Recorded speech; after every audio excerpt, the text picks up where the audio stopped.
Hey folks, it's Carl at Sterling Health Fitness. Thanks for tuning in. So today I am with Chris Flores, also known as Chris Flo. He's the owner of Flo Fitness, and I've been looking forward to meeting up with Chris to talk about the emotional side of movement. Yes, so sir. First of all, thanks for taking the time. No, thanks for having me. It's great to be Thanks with you guys for watching. Yeah, this is awesome, and I'm just going to go with it. We're just going to go with the flow. Go with the flow. Right? Unintended. Yeah, sort of, yeah.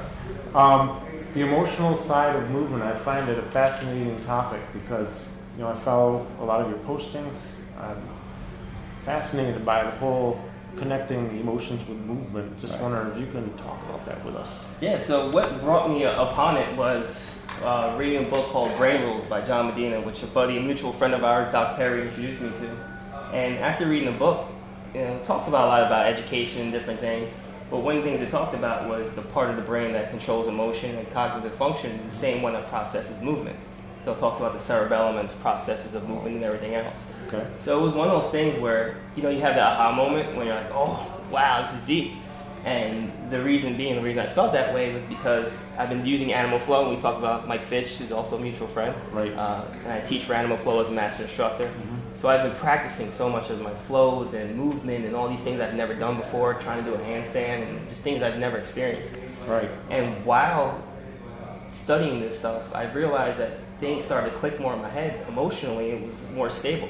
Not that I was like crazy, a bunch of things I was like crazy before, but things just started to process better. Like when I wouldn't get as upset about stuff and I wasn't really stressed out, and all these things started to really, again, flow through, as well as just my studying and learning about different topics I've been trying to study.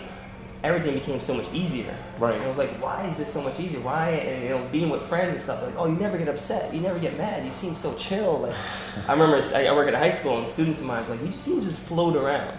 And it was like, I never used to be that way. And it was like, what clicked or what changed in my life? And I realized once I got away from the heavy lifting and the grunting and the crazy stuff, and kind of got more in tune with myself via other stuff, but mostly via movement and just learning how my body moves and how it operates. And from that, I just started realizing there was a clarity and started posting about it.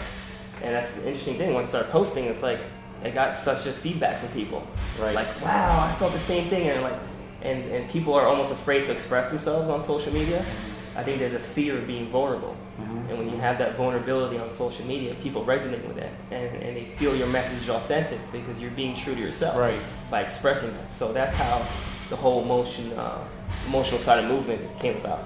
That's really cool. So how did you, okay, so you talked about the book. Can you say the name of that book one more time? Brain Rules. Brain Rules. Brain Okay. Rules. That's something I'll need to pick up. Yeah, it's a great one.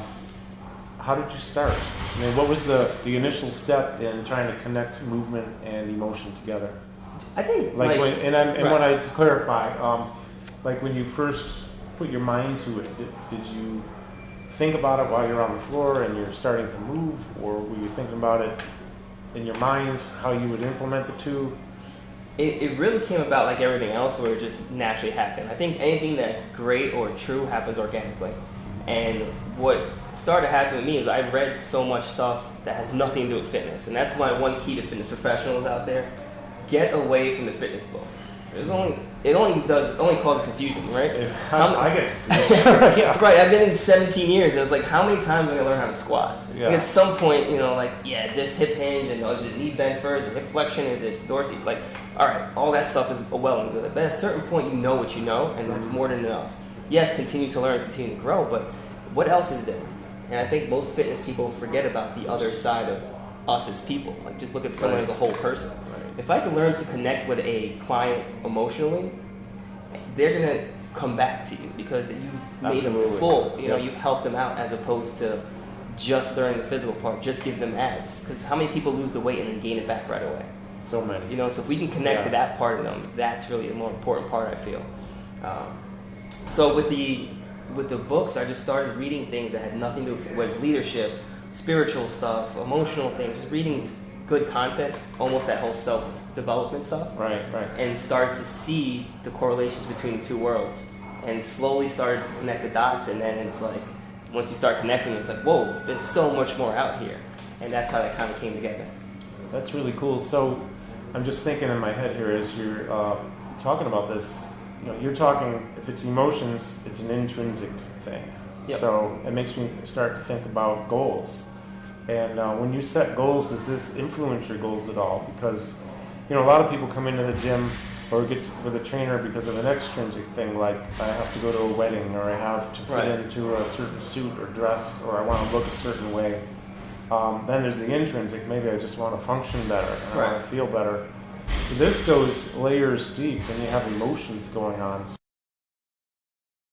Speaking of intrinsic then, and we're talking about emotions, has this impacted you in how you set goals, or what goals you set as far as your level of fitness, or what you're trying to attain in your movement?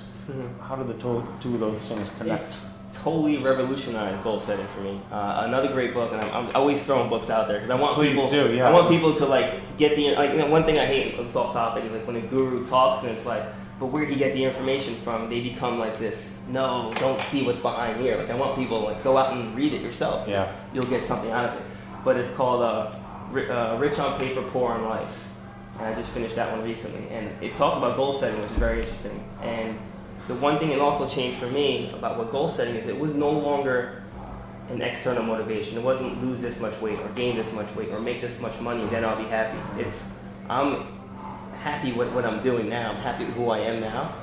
But I want to improve on, I don't have children now, but be a better dad, be a better brother, be a better son to my parents, be a better grandson to my grandma. I just called my grandma yesterday actually, and I was tearing up when I'm talking to her because she was so happy I called, and it was 4 minutes.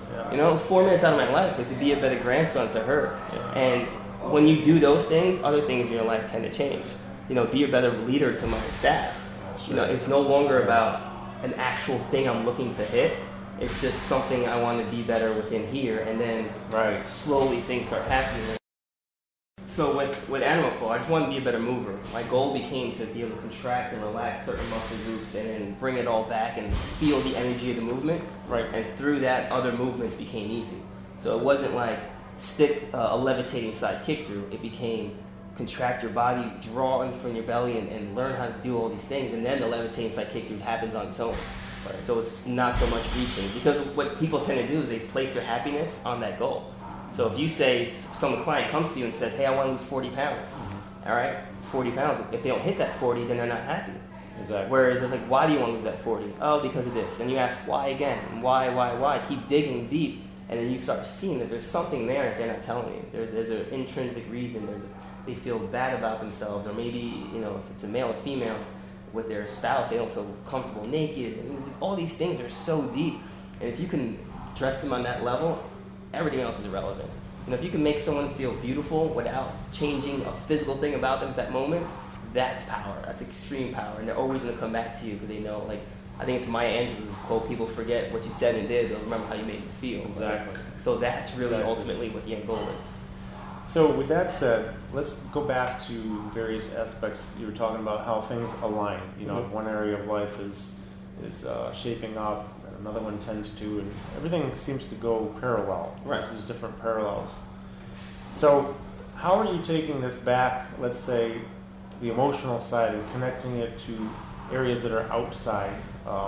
Is there a direct connection at all, or does it just seem to unfold where maybe finances are better, or spiritual life changes, and you feel more something there? How does that work? I wouldn't say this. Or what are you finding for yourself? For myself, it's direct for me, because I like to take things and make it my own. I think a lot of times people will read something and then they want to do that only, and then it's for certification, if you get TRX certified, then all of a sudden you go back to your gym toss everything out, just use the TRX. And it's no, that's not the goal. With Animal Flow, we teach that. How can you take this thing and make it part of what you already do? So I think for everyone, the journey is different of how these. It's a real personal thing. It's a real personal thing. How is this information going to correlate with your life? Not so much I'm going to tell you how to use it. I'm more going to give you tools, and then you build the house. Because I don't know what you want your house to look like. I just know here's a hammer, here's a wrench, here's a saw, and here's now go build. So I focus more on that, but I think to me the parallel is obvious with a lot of this stuff, and I think that's been if I'd say dare to say my blessing or gift in life has been able to take this information and relate it to any genre of stuff. Like I do a leadership presentation, and now they want me to do it for people as far as classroom. I'm doing it for the NJEA coming up in November, Teachers Convention, and they want me to do it for football teams and all these different things. It's the same exact presentation, same exact slides, but how does it relate to these different groups and how can they use it? And I think that's a gift that I have with everything. So it's been my blessing to be able to correlate these two worlds together. But there's no direct can't give you a direct path. I don't know what people are looking for. That's interesting. So you're taking, let's say, movement, but I want to go back to this part where you get started on it, because for people who are watching who are trying to connect, let's say they're just trying to connect this information, do you have any advice on where to start? Like what to be, maybe even in the mind, like what are they thinking or what are they feeling here? I think that the biggest thing is start by trying to become a better mover. Like honestly, like most people when they go to the gym, they'll do the same 5, 10 things, 15 things, let's say, or they'll do machines, or they'll do stuff like really get away from that and maybe try something you suck at.